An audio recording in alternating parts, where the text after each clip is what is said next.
여러분 요즘 사는 게 재미가 있으신가요? 요즘 사는 게 재미가 있으세요? 하나님 안에서 항상 기뻐하며 재미있는 삶을 살기를 이 자리를 빌어서 축원드립니다. 제가 유튜브로나 네이버 어학 사전에 이게 재미가 뭘까 하고 쳐보니까 재미라는 단어의 의미가 아기자기하게 즐거운 기분이나 느낌, 좋은 성과가 보람이 됨 이런 뜻이래요. 그래서 즐거운 기분인데 그럼 즐거운 게 뭔가 해서 다시 네이버 어학사전에 즐겁다 이렇게 쳐보니까 그 네이버 사전에 즐겁다라는 뜻은 마음에 거슬림이 없이 흐뭇하고 기쁘다 이렇게 돼 있어요. 그럼 기쁜 게 뭐지? 그래서 더 기쁘다라는 거를 어학산에 찾아보니까 기쁘다는 욕구가 충족되어 마음이 흐뭇하고 흡족하다 이렇게 되어 있는 거예요. 이거를 쭉 연결해 보니까 재미있다라는 말은 아기자기하게 마음에 거슬림 없이 흐뭇하고 욕구가 충족되어 마음이 흡족한 것 이것이 재밌는 것 재밌다 이렇게 표현하는 것 같아요. 그런 것 같으세요 여러분? 대충 그런 것 같으세요? 재밌다 즐겁다 기쁘다라는 말을 이렇게 우리말로 또 어떤 언어로 정의를 내릴 수 있죠. 그런데 사실 그렇게 말로 정의를 내리는 것보다는 말로 다 표현하지 못하는 어떤 그런 느낌이 있잖아요. 그런 감정이 있어요. 말로 표현 못하는 그 재미가 있고 즐거운 게 있고 기쁨이라는 것이 있죠. 표현하지 못해도 어떤 느낌이 있는 것과 감정이 있는 것과 같은 것 같아요. 그런데 중요한 건 재밌고 즐겁고 기쁜 것 하나님 안에서 하시기를 바랍니다. 그러면 왜 재밌고 즐겁고 기쁜 것을 하나님 안에서 해야 될까? 하나님 안에서 왜 그런 것들을 해야 될까라는 질문이 있을 수 있을 것 같아요. 요즘에 넷플릭스에서 전 세계적으로 핫한 오징어 게임이라는 드라마를 다 이정재가 얘기합니다. 오일남을 붙들고 왜 이런 게임을 만들었냐고. 이런 게임을 왜 만들었냐고. 그랬더니 그 오일남이 한 대사가 제가 아주 가슴에 딱 닿았어요. 그 대사가 뭐였냐면 가난한 사람하고 부자하고 공통점이 있대요. 가난한 사람하고 부자하고 공통점이 뭔지 아냐고. 그게 뭐냐면 가난한 사람이나 부자나 사는 게 재미가 없대요. 재미가 없대요. 그래서 재밌으려고 만들었다는 거예요. 이 게임을. 이게 저한테는 참 마음에 와닿았어요. 그래서 내가 생각해 봤어요. 나는 대체 사는 게 지금 재밌나? 내가 지금 재밌게 살고 있나? 그 대사를 듣고서 제가 한번 생각해 봤습니다. 만약에 내가 지금 사는 게 재미없으면 둘 중에 하나인 거예요. 굉장한 부자거나 굉장히 가난하거나요. 근데 내가 지금 그래도 내 삶은 그래도 재밌지라고 생각하면 굉장히 부자는 아니거나 굉장히 가난한 사람은 아닌 거가 되겠죠. 여러분 지금 어떠세요? 여러분 삶이 재밌으세요? 지금 재미없다라고 생각한 분은 둘 중에 하나예요. 되게 부자거나 되게 가난한 사람인 거고, 그래도 내 삶은 그래도 그런 대로 재밌어 라고 얘기하는 사람은 굉장히 부자도 아니고 굉장히 가난한 사람도 아닌 거겠죠. 부자는 아무리 좋은 걸 얻어도 그냥 그게 늘 가질 수 있는 거니까 재미가 없고, 아주 가난한 사람은 아무리 노력하고 바락바락해도 자기가 원하는 삶을 이룰 수 없으니까 또한 소망이 없어서 재미가 없는 거겠죠. 재미있는 삶, 기쁜 삶, 즐거운 삶, 여러분 하나님과 함께 하시길 바랍니다. 그러면 재미있는 삶, 기쁜 삶, 즐거운 삶이 될 수 있어요. 가난해도 부자도. 그렇지 않으면 아무런 재미를 느끼며 살 수가 없습니다. 하나님 안에서 재미있는 삶을 살려면 하나님 안에서 해야 되는 이유가 바로 이것 때문이에요. 둘째로 하나님과 함께 왜 해야 되느냐? 재미있는 삶을 살기 위한 것이 왜 하나님과 함께 해야 되느냐? 이것이 오늘 바울이 고백한 하나님에 대한 이유입니다. 오늘 본문에 있는 말씀인 거예요. 오늘 본문에 있는 이야기는 이렇게 시작됩니다. 바울이 전도 일행과 함께 베레아 지역으로 가죠. 베레아 지역에서 전도를 하고 하나님 말씀을 선포하고 에덴이라는 곳으로 갑니다. 에덴이라는 곳은 그리스 신화의 본고장이에요. 여러분 그리스 신화 다 알죠? 예, 많은 신들이 나오는 이야기, 그 이야기의 본고장이고 또 여러분 너무나도 잘 알듯이 소크라테스, 플라톤, 아리스토텔레스 등 아주 지금까지 영향이 끼치고 있는 철학의 본고장, 그리고 민주주의의 본고장이죠. 그러니까 세계의 모든 지식, 지혜, 철학, 종교, 그리고 정치에 대한 모든 것들이 집약되어 있는 나라가 바로 이 아테네, 그리스 아테네인 거예요. 그러니까 얼마나 그 안에 지혜자와 철학자와 과학자와 종교 지도자들, 우상을 숭배하는 사람들, 민주의 정치를 하는 사람들, 얼마나 많은 사람들, 또 그거를 배우기 위해서 또 많은 제자들이 거기에 모여서 공부하는 사람들, 얼마나 많이 있었겠어요. 그곳에 가서 사도 바울이 만난 사람들이 사도행전 17장 18절에 에피쿠로스와 스토아 철학자들도 바울과 지금 쟁론하고 있다 이렇게 얘기하는 거예요. 에피쿠로스하고 스토아 이 사람들은 대체 그리스의 대표적인 두 철학자였는데 대체 이게 뭔 얘기인가? 이거를 알아야 돼요. 그래야 오늘의 본문에 있는 내용들이 이해가 되는 거예요. 여러분 에피쿠로스 다 아시죠? 하면 기억이 안 나요. 잘 몰라죠. 저도 그래서 다시 찾아봤어요. 내 기억이 맞나. 에피쿠로스는 주로 어떤 주장을 하고 어떻게 믿었냐면 그들은 주로 개인적인 인생의 문제에 관심이 많았어요. 그 전에 철학자들은 개인의 인생의 문제보다는 어떤 우주 만물, 왜 우주가 탄생되었는지, 만물이 어떻게 창조됐는지, 무슨 원소로 4개 원소, 5개 원소 이렇게 하고 어떤 그런 존재에 대한 물음들을 많이 하고 했었다면 이 에피쿠로스는 개인적인 인생의 문제, 개인의 인생의 문제는 뭐겠어요? 인간은 어떻게 하면 행복하게 살 수 있을까라는 문제에 초점을 많이 맞췄어요.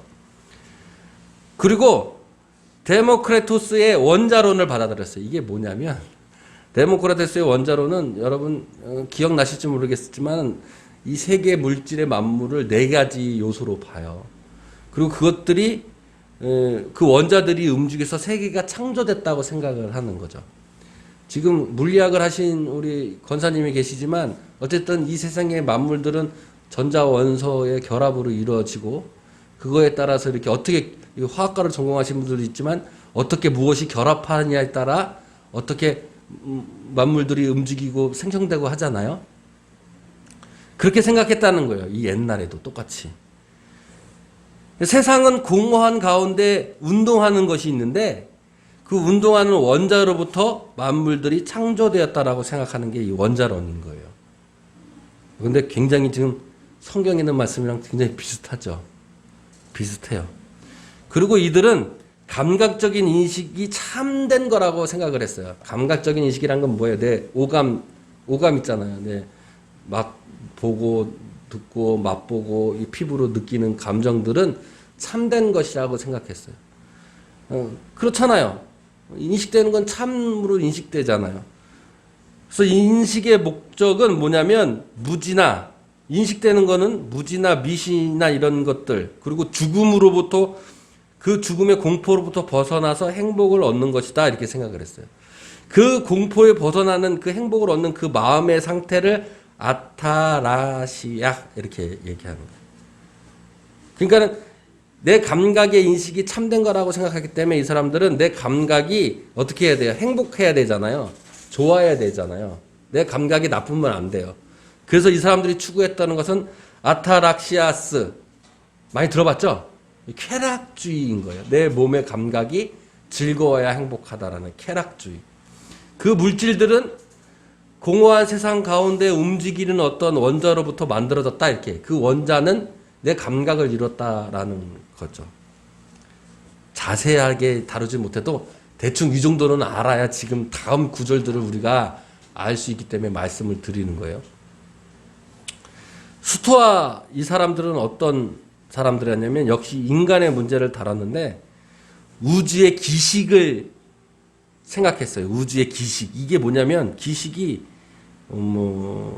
루마, 스프릿, 정신, 어떤 영을 생각한 거예요. 우주에는 이런 영들이나 기 같은 이런 것들이 있다라는 거예요. 그것들이 가장 기본적인 물질을 이루어서 신이 그 재료를 가지고 혼합해가지고 창조를 했다라는 거예요. 그것이 로고스 이렇게 헬라어로 얘기하는 거예요. 로고스는 우리 말씀을 로고스로 우리 성경에서는 번역하는데 사실 로고스라는 헬라어 이 당시에 철학적인 로고스는 뭐냐면 우주의 섭리, 이치 또는 이성 이렇게 얘기하는 거예요. 그래서 우주에 있는 그 정신, 어떤 기, 에너지, 영 같은 것들이 물질의 근본이 돼서 이 세상이 창조되었다. 신이 그것을 재료로 해서 혼합해서 창조되었다. 그것이 로고스인데 그래서 우주의 본질 로고스는 이성에 따른다라고 생각하는 거예요. 그래서 스토아는 이성을 강조해요. 이성을. 그 이성을 강조하다 보니까 지금 에피쿠로스하고 반대죠. 이 사람들은 감각을 중시했잖아요. 근데 스토아는 이성을 중시하다 보니까 금욕적인 윤리를 따지는 거예요. 금욕하는 거예요. 이성을 최고의 선으로 봤던 사람들이었죠. 그러니까 에피쿠로스하고 지금 스토아는 극과 극에 있는 거예요. 극과 극에. 근데 어떻게 보면 성경의 이야기랑 뭐 이렇게 많이 같은 것도 있고 뭐 이런 것 같아요. 어쨌든 간에. 이런 사람들에게 지금 바울은 하나님이 어떤 분인가를 설명해야 되는 거예요. 어떻겠어요? 얼마나 큰 난관이었겠어요. 아주 철학자의 정치 지도자의 뭐 학문은 웬만한 학문은 다 알고 있고 그리스 신화의 본고장의 지식인들의 당대 최고의 이때 이 사람들은 세계 최고의 지식인들이었던 거였죠. 철학자였고 과학자였고 수학자였고 근데 이 사람들에게 지금 하나님을 설명해야 돼요. 우상도 많고 그리스 신화처럼 신들도 많고 종교도 많았어요. 최고의 지성인들.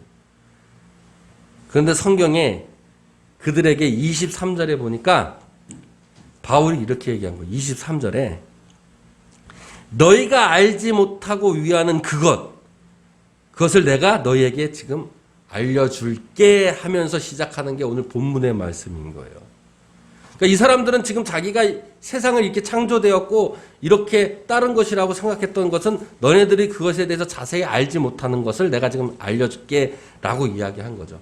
그것을 지금 하나님으로 설명하고 있는 거예요. 그래서 사도행전 17장 24절에 드디어 하나님에 대해서 바울이 설명합니다. 여러분의 하나님은 지금 어떻게 생각하세요? 여러분에게 있어서 하나님은 어떤 존재이신가요? 여러분에게 있어서의 하나님은 자 오늘 바울의 이야기를 잘 들어보세요. 지금 세계 최고의 지식인들에게 하나님이 어떤 분인가 너희들이 알지 못하는 것을 내가 지금 알려줄게 라고 설명하고 있다는 거예요.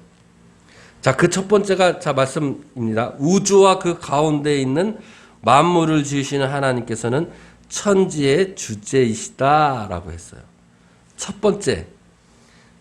자, 갑자기 뜬금없이 우주와 그 가운데 있는 만물을 지으신 이 얘기가 왜 나왔냐면 아까 전에도 설명하고 아까 전에도 말씀드렸듯이 에피쿠로스하고 스토아는 벌써 이 세상의 만물의 창조 근원을 지금 고민하고 그건 나름대로 지금 설파하고 있는 사람들이에요. 그 사람에게 우주의 기원, 그 만물을 지으신 창조, 그것은 하나님이 지으신 건데 그러면 그 하나님이 대체 누구냐? 그 하나님이 대체 어떤 분이냐? 그 하나님은 바로 그 천지에 주재하시는 분이다라는 거예요. 주제라는 얘기가 뭐냐면 헬라어로 쿠오리스예요. 쿠오리스. 쿠오리스는 주인, 주권자 이거예요. 그러니까 절대로 소유권을 가지고 행사하는 분이에요. 주님은. 그렇잖아요. 주권자는 그렇잖아요. 주인은 그래요. 절대로 소유를 갖고 있고 그 절대 소유권으로 무엇이든지 행사하는 사람이 주제자인 거예요. 그러니까 우주와 만물 가운데서 그거를 지으신 걸로 끝난 게 아니라 내가 졌잖아요. 내가 만들었으니까 누구 거의 소유는 내 거야. 그 하나님의 것을 지금 그냥 내버려 두신 게 아니라 지금 뭐 하신다? 행사하고 있다라는 거예요. 그 주권을. 그러니까 에피쿠로스하고 스토아하고 이 얘기를 딱 들었을 때 아마 하나님은 뭐로 생각했어요? 원자 같은 건가? 에피쿠로스의 학파에서는 그렇게 생각했겠죠. 하나님이 세상은 공허한 가운데 운동하는 원자로부터 만물을 창조했는데 그러면 하나님은 그 공허한 것 같은 운동하시는 그런 원자 같은 건가?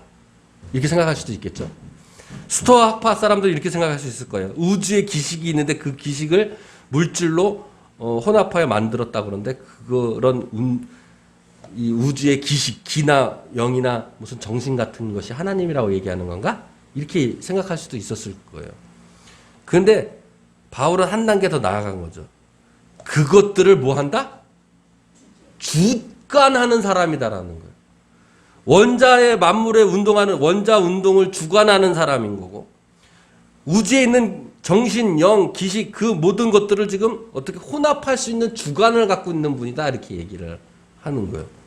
그러니까 이 사람들은 아마 놀랬을 거예요. 그런 분이 있다고? 라고 놀랄 수도 있었겠죠. 두 번째로 한 얘기가 뭐냐면 그렇기 때문에 주재하시고 행사하시는 분이기 때문에 절대로 다 하나님의 것이기 때문에 이 세상 만물들은 다 하나님이 소유권을 갖고 있고 행사하시는 분이기 때문에 사람의 손으로 지은 성전이나 집에 계시지 아니한다라는 거예요. 봐봐요. 그리스 신화에서 다 뭐를 져요? 신전을 짓잖아요. 그리스 신화에서 신전을 다 져요. 거기에 신들이 살고 있다라고 생각하고 사람들은 우상 숭배한 사람들은 우상을 섬기면서 거기에 그 신들이 거기에 있다라고 생각하잖아요. 근데 바울은 거기에 있지 않는다는 얘기를 하고 있는 거예요. 두 번째 25절에 그래서 모든 소유권을 갖고 있잖아요. 하나님께서 만물을 창조했으니까. 그리고 그걸 운행하시는 분이니까 모든 소유를 갖고 있는 거기 때문에 무엇 하나라도 부족한 것이 없어서 사람의 손으로 섬김을 받는 분이 아니다라고 얘기하는 거예요. 우상을 숭배하고 우상에게 제물을 바치는 우상에게 신에게 잘 보여서 내가 복을 얻어야지 이러잖아요. 모든 샤머니즘을 잘 생각해 보세요, 여러분. 내가 무엇인가를 신에게 해 주어야 신이 나에게 뭘 해준다라는 이치예요. 기브 앤 테이크. 신이 근데 뭐가 아쉬워서 하나님이 다 소유하고 있는데 무엇이 아쉬워서 너네들에게 돈을 요구하고 어떤 것들을 요구하겠냐. 하나님께서는 너희들에게 그런 섬김이라는 거는 하나님께서 너희들에게 어떤 물질적인 거나 이런 것들을 요구하고 있지 않다라는 거예요. 부족한 것이 없기 때문에. 너희들의 어떤 행위의 어떤 것 조건으로 인해서 너희들을 구원하거나 축복을 주고 그러시는 분이 아니다라는 거예요. 그러면서 그분은 만민에게 오히려 생명과 호흡과 만물을 친히 주시는 분이다라는 거예요. 기브 앤 테이크가 아니라는 거죠. 근데 그리스 신화든 모든 신이든 대부분 다 공양비 300석을 해주면 내가 눈뜨게 해줄게잖아요. 하나님은 그런 분이 아니다라는 거예요. 부족한 것이 없으신 분이기 때문에 뭘 공양비 300석을 요구하냐는 거예요. 뭘 3000배를 요구하시냐는 거예요. 뭔 재물을 요구하시냐는 거예요. 교회에서도 가끔가다 뭐 40일 금식 기도 하고 뭐 이러잖아요. 그런 거 그런 걸 해야죠. 해야 돼요. 해야 되는 건 마땅한 거예요. 왜냐? 하나님을 경배하기 위해서, 나 자신을 죄인임됨을 깨닫기 위해서, 하나님을 알기 위해서 할 수 있어요. 그런데 내가 40일 금식 기도하고 하면 하나님 뭐 주세요? 이런 거 아니다라는 거예요. 하나님은 안 해도 주신다는 거예요. 부족함이 없기 때문에 주시려면 그냥 주시지 무슨 40일 금식 기도하고 나서 주신다 이런 거 아니라는 거예요.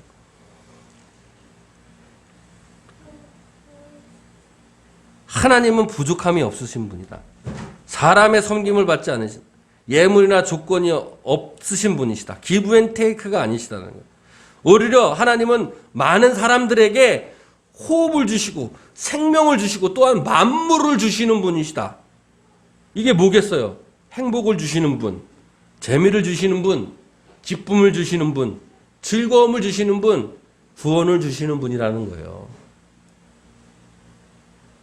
에피쿠로스하고 스토아 철학 다른 많은 철학자들 또는 종교인들, 우상을 섬기는 사람들, 우리가 알고 있는 그 영, 로고스, 분자 그런 것들을 주관하고 소유하고 주권하시는 분, 그런 분이 하나님이라는 거야?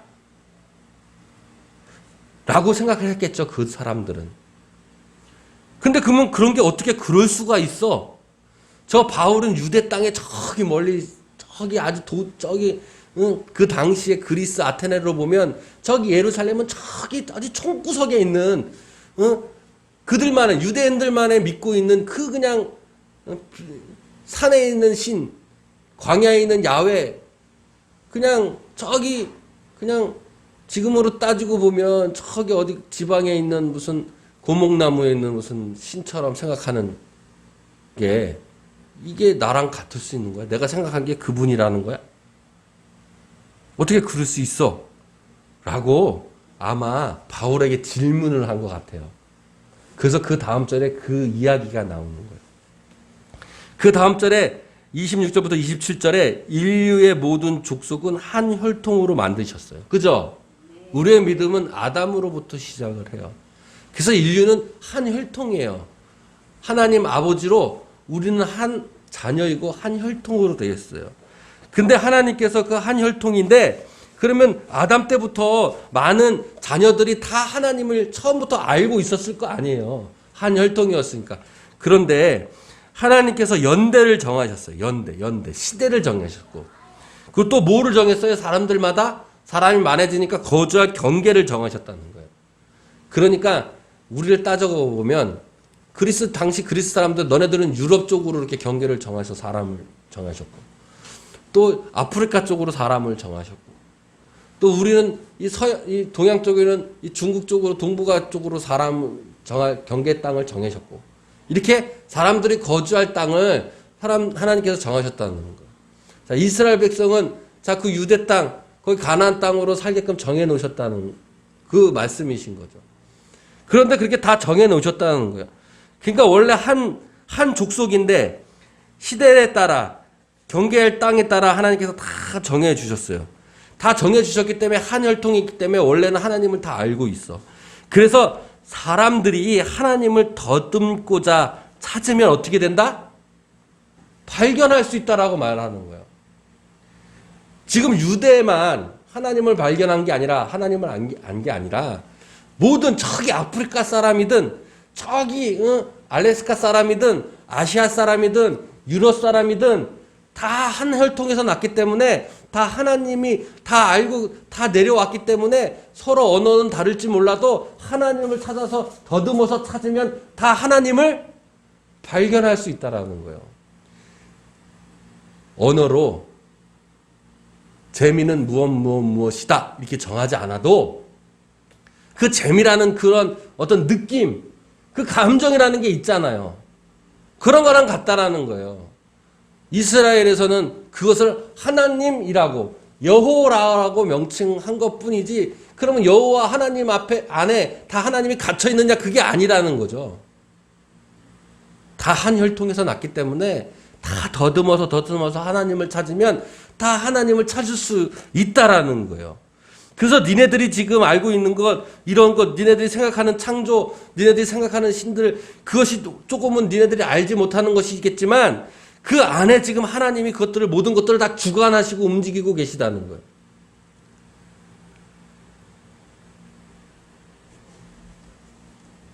언어가 달라도 하나님을 표현하고 찾을 수 있어요. 그래서 각 사람에게 지금 하나님이 멀리 있는 것이 아니라 하나님께서 각 사람에게 멀리 계시지 아니하다라는 거예요. 가깝게 있다라는 거예요.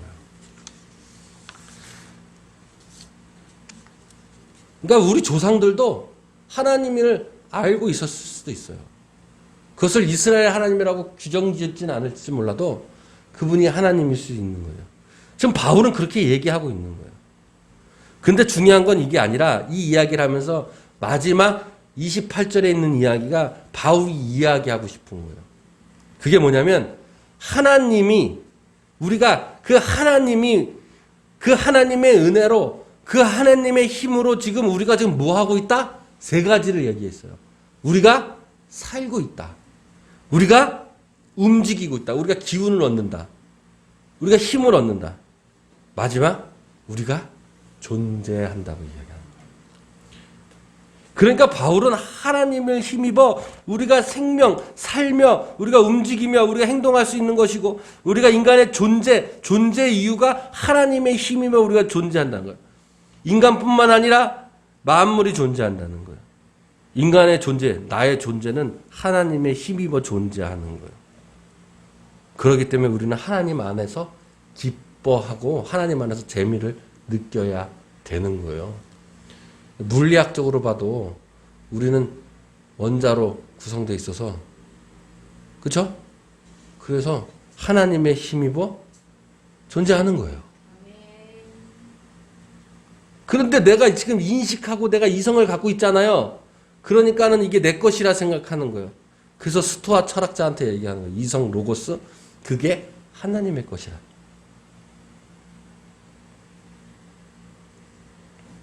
인터넷이나 믿지 않는 사람들, 기독교를 비판하는 사람들 많이 질문하는 것 중에 한 가지가 있어요. 저도 몇 번 질문을 받아봤는데, 이순신 장군이나 세종대왕은 구원을 받았을까요? 뭐 이런 질문 한 번씩 받아보셨죠?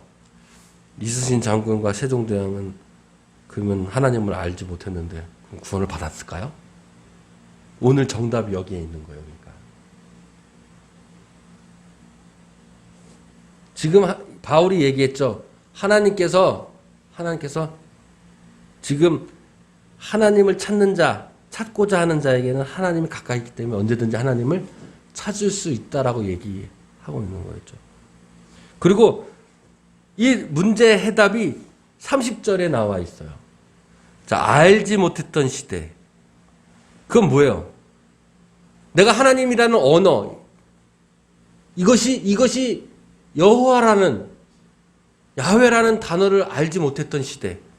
에스크로파파, 스토아파, 모든 철학자들, 그런 사람들이 알고 있지 못했던 시대에는 하나님이 지금 뭐 했다고요? 관과하셨어요. 그냥 내버려 두신 거예요. 그냥 내버려 두셨어요. 그러니까 하나님을 알지 못했던 시대, 예수님을 알지 못했던 이순신 장군과 세종대왕은 지옥에 갔나요? 그렇지 않다는 거예요. 그냥 놔두신 거예요. 그리고 그 놔두심은 그냥 놔두신 것이 아니라 하나님께서 심판하시겠죠. 그 심판은 나에게 있는 게 아니라 하나님께 있는 거예요. 근데 내가 자꾸 왜 남을 심판하려 해? 그렇잖아요? 그냥 내버려 두셨어요. 그런데 이제는 뭐예요? 예수 그리스도의 복음을 전하는 지금은 어떠한 사람이든지 간에 다 명하셨어요. 그 복음을 듣는 자에게 다 명하셨어요. 뭐 하라고? 회개하라고. 이 회개는 모르겠어요. 돌아서라고.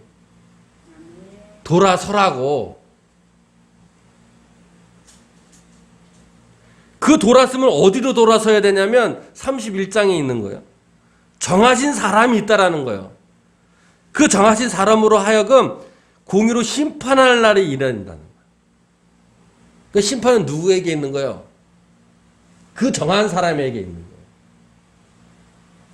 내게 있는 게 아니에요. 그 정한 사람에게 있는 거예요.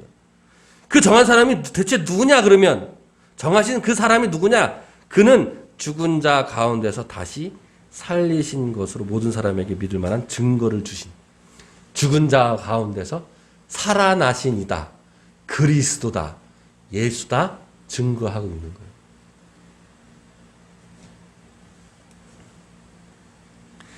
아마 에피쿠로스 학파, 스토아 학파, 그리스 신화를 믿는 많은 신전의 사람들, 철학자들, 우상 숭배자들, 지식인들이 바울의 이 말씀을 듣고 아마 놀랐을 거예요.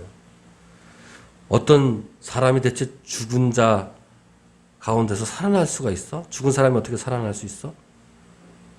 의심하고 믿지 않는 사람들도 있었을 것이고 어떤 사람들은 그 말씀을 믿고 따르는 사람도 있었을 거예요. 자, 다시 한번 정리하자면 아테네의 철학자들, 세상 사람들, 지식인들 그 사람들은 행복을 어디서 찾았나요? 재미를 어디서 찾았나요? 쾌락? 이성? 재밌는 거를 내 감각에 또는 내 생각 이성으로 내 행복을 찾거나 또는 내 재미를 삼고 기쁨을 삼았다는 거예요. 그러나 바울은 예수 그리스도로 삼았어요. 그렇기 때문에 우리는 내 감각에, 육체의 감각에, 쾌락에, 내 이성으로 행복과 재미와 기쁨을 삼는 것이 아니라 예수 그리스도로 하나님 안에서 여러분의 인생의 재미와 행복과 기쁨을 누리시기를 주님의 이름으로 축원드립니다. 여러분에게 있어서 하나님은 어떤 분이신가요? 어떠한 말로 표현해도 그 표현하지 못하는 그런 느낌이나 감정이 분명히 있을 거예요. 그러나 우리가 믿음으로 고백할 것이 있어요. 그것이 오늘 바울이 이들에게 얘기했던 거예요. 다시 정리하자면 첫 번째, 하나님은 창조주이시다. 만유의 주권자이시다. 하나님의 것이다라는 거예요. 내 감각, 내 이성으로 이건 내 것이라 할 것이 없는 거예요. 우리의 고백은 하나님 것이다라는 거예요. 이 모든 만물과 이 만물이 행하시는 모든 것들이 다 하나님의 것이에요.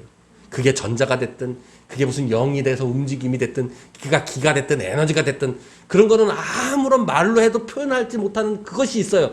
그것이 뭐냐? 그것은 그 모든 것들이 다 내 것이 아니라 다 그들의 것이 아니라 그 모든 움직임, 그 모든 것들의 주권자가 하나님이시라는 고백이라는 믿음이에요. 두 번째로 그 만유의 주권자이신 분이 내 생명, 호흡, 세상 많은 만물들을 내게 주신다는 거예요. 부족함이 없으신 분이기 때문에 give and take의 분이 아니시다는 거예요. 내가 무슨 행위를 했더니 뭘 줄게, 네가 뭐 해주면 내가 하나님이 뭐 줄게라는 분이 아니시라는 거예요. 그게 필요 없으신 분이신 거예요. 오직 그래서 하나님의 은혜와 긍휼이 우리에게 축복이 되는 거예요. 내 행위로 하는 것이 아니에요. 모든 것이 하나님의 것이고 하나님이 행하시는 거예요. 구원도 마찬가지죠. 세 번째, 내가 존재하는 이유. 내가 지금 존재하는 이유도 그렇기 때문에 내 생명, 내 삶, 내 행동, 내 존재가 하나님의 힘입어 존재한다는 거예요. 그리고 마지막으로 중요한 것, 그 판단의 기준이, 심판의 기준이 죽음에서 부활하신 예수 그리스도 십자가의 부활로 증거 삼으셨다는 거예요. 세상의 많은 만물들은 그래서 움직이는 모든 만물들, 그 하나님이 모든 것들을 행하시는 것의 증거가 뭐예요? 십자가가 부활인 거예요. 그래서 십자가의 부활은 진리예요. 하나님의 진리예요. 희생하고 너를 위해 대신 죽고 새롭게 부활하는 거예요. 이 세상의 모든 만물의 창조가 이렇게 이루어지고 하나님의 행하심이 모든 이것으로 삼으셨다는 거예요. 그래서 예수 그리스도의 기준으로 하나님 안에서 우리가 행복과 재미와 기쁨을 누리며 살아가는 거예요. 주님 안에서 행복과 기쁨과 재미있는 삶, 그것을 축복으로 누리시는 여러분 되시길 바랍니다. 기브 앤 테이크가 아니라 하나님께서 그러면 축복을 여러분에게 부어주시고 진정한 삶의를 부어주시고 삶의 재미와 삶의 기쁨과 삶의 평안과 삶의 행복을 여러분에게 축복으로 부어주실 줄로 믿습니다. 오늘 여러분에게 하나님은 무엇인가요? 바울의 고백의 믿음처럼 우리도 되길 원합니다.